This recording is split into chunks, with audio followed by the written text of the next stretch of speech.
Unraveling Idioms, the role of playing Cupid. Hello, dear viewers. Welcome back to our channel, where we dive into the fascinating world of English idioms and phrases. Today, we're going to unravel the meaning behind the phrase, play Cupid.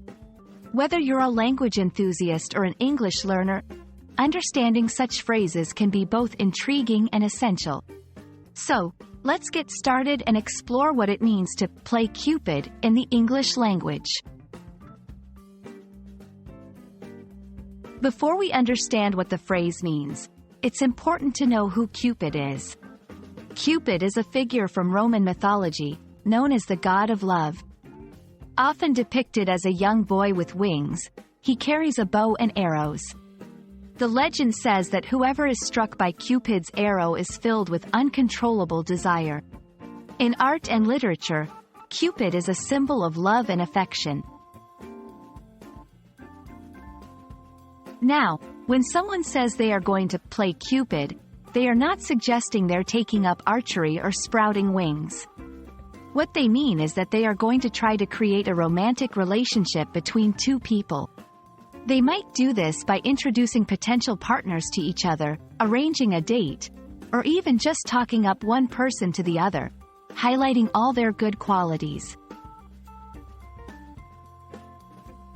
Understanding an idiom also means knowing how to use it correctly in conversation.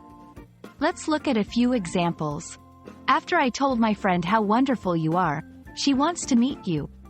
I guess I'm playing Cupid here. They've been so shy around each other that I've decided to play Cupid and set them up on a date. Do you remember how we met? My brother was playing Cupid when he introduced us at that party.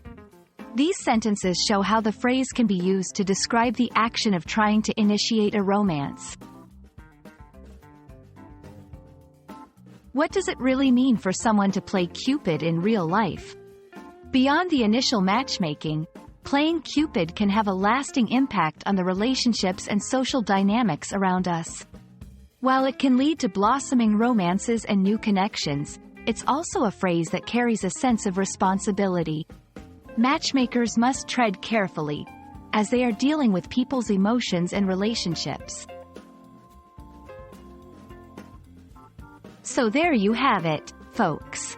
The next time you hear someone say they're going to play Cupid, you'll know exactly what they mean.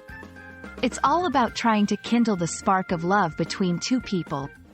We hope you've enjoyed this exploration of an idiom that's all about romance and connection. Thank you for watching, and we hope you'll join us again for more insights into the English language. Happy matchmaking, and may Cupid's arrow strike just where it's needed.